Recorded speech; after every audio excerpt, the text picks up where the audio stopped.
नसीब वाले थे, उनको खेलने को भी अखरोट और बादाम मिला था। हमारी कौम मुश्किल में पड़ गई कि खेलने के लिए मोबाइल मिला, खेलने के लिए मोबाइल मिला, जिसने जवानियां तबाह कर दी, जिसने जिंदगियां तबाह कर दी, जिसने ईमान के जनाजे निकाल दिए, जिसने ईमान को कमजोर और खोखला करके रख दिया।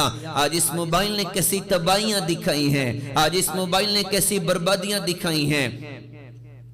इस मोबाइल ने पूरी दुनिया को एक मुट्ठी में कर दिया, लेकिन एक घर में रहने वाले माँ बाप और औलाद को एक दूसरे से जुदा करके रखा हुआ है। एक कमरे में रहने वाले मियाँ बीवी और मियाँ बीवी को एक दूसरे से जुदा करके रखा हुआ है। घर में बूढ़ा बाप बीमार पड़ा है, जवान बेटा अपने बिस्तर पर दराज पड़ा और मोबाइल में वो व्हाट्सएप पर पूरी दुनिया की खैरियत पूछ रहा है। उस बदबख्तों को तौफीक नहीं अपने बूढ़े अब्बा का जाके सर दबा दें। बूढ़ी माँ घर में बीमार पड़ी है और जवान बेटी मोबाइल लेके दराज पड़ी और अपनी सहेलियों की खैरियत वो व्हाट्सएप पर पूछ रही है, इंस्टा और फेसबुक पर पूछ रही है। उसको तौफीक नहीं होती कि अपनी बूढ़ी अम्मा का जाके सर दबा दे। इस मोबाइल ने नस्लों को तबाह करके रख दिया। दर्द होता है, दर्द होता है। इस उम्मत की खवातीन का वो जमाना भी आप याद करिएगा। वो आटा गूंथती थी तो कुरान पढ़ती थी, वो रोटी पकाती थी कुरान पढ़ रही होती थी, वो सालन बना रही कुरान पढ़ रही है, वो खाने तैयार कर रही कुरान पढ़ रही हैं। बच्चा माँ की गोद में है और बच्चा माँ की गोद में और माँ की जुबान अल्लाह के कलाम पर चल रही है, माँ की जुबान अल्लाह के कलाम पर चल रही है। तो क्या ये बच्चे ये कैसे बने?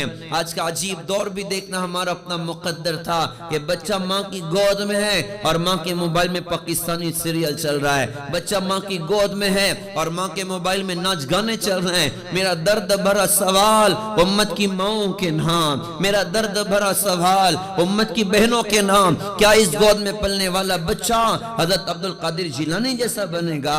क्या इस गोद में पलने वाला बच्चा बख्तियार काकी जैसा बनेगा?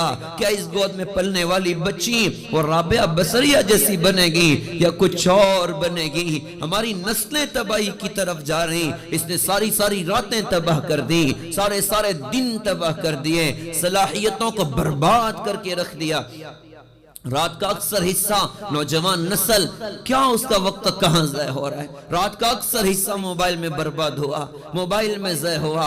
याद रखने की बात है, एक वो नादान इंसान होता है जो किसी बात पर टेंशन में आके गन पॉइंट से अपने आप को शूट कर लेता है या बिल्डिंग से छलांग लगाकर अपने आप को खत्म कर देता है। और वो बेवकूफ महा बेवकूफ है जो स्लो पॉइजन की तरह रोजाना अपनी जिंदगी को ज़ाय और बर्बाद कर रहा होता है। रोज 4 घंटा मोबाइल में लगाया, 5 घंटा मोबाइल में लगाया, 6 घंटा मोबाइल में लगाया, सारी रात मोबाइल में बर्बाद कर दी।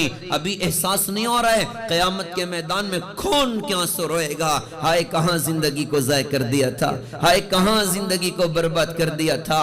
खून के आंसू रोएगा और अल्लाह से कहेगा रब्बना बसरना व समिअना फरजिअना नअमल सालिहन इन्ना मुक़िनून। ए हमारे रब, हमने देख लिया, सुन लिया, समझ लिया, अब हमें दुनिया में वापस करिए। अब क्या करेंगे? फेसबुक चला के आएंगे, व्हाट्सएप चला के आएंगे, इंस्टा चला के आएंगे? नहीं जी, अल्लाह आपको राजी करके आएंगे, ईमान और अमल बना कर आएंगे। मुहतरम दीनी माओ बहनों, दर्द होता है, दर्द होता है। घर में बच्चा रोए और सताए, माँ कहती है देखो मोबाइल उसको दे दो, खामोश हो जाएगा। हाय रे हाय, बिच्छू उसके हाथ में पकड़ा दिया है, सांप उसके हाथ में पकड़ा दिया है, अज़दा उसके हाथ में पकड़ा दिया जो उसकी दुनिया को भी तबाह करेगा, आखिरत को भी तबाह करेगा। इसी मोबाइल के गलत इस्तेमाल की वजह से लाखों लाख मुसलमान बच्चियों ने अपने दीन और ईमान का सौदा किया हुआ है। तो जिंदगियां ज़ाया हो रही, इस पर हम नियत करें। मैं अपनी माओ बहनों से दरख्वास्त करता हूँ कि आज़म कीजिए इंशाअल्लाह अपनी नस्लों को इससे बचे। एक नस्ल आगे जा चुकी, कितने बच्चे पागल हो गए मोबाइल की वजह से, दीवाने हो गए मोबाइल की वजह से। वो गेम खेल खेल कर वो मारने की आदत हो गई और अजीब साइकिक हो चुके हैं, जहनी एतबार से बीमार हो चुके हैं। एक नस्ल तबाही के दाने की तरफ जा चुकी। खुदारा अपने गोद के बच्चों को संभाल लें, खुदारा अपने छोटे छोटे बच्चों को संभाल लें और खुद भी मोबाइल में वक्त बर्बाद न करें, खुद भी मोबाइल में अपने वक्तों को ज़ाया और बर्बाद न करें। वक्त कीमती सरमाया है, वक्त का लम्हा ये कहता हुआ गुजरा हमसे, साथ चलना है तो चल, मैं तो गुजर जाऊंगा। ये बड़ी सुरात से गुजर रही, इसको नेक अमल के जरिए से वसूल किया जाए।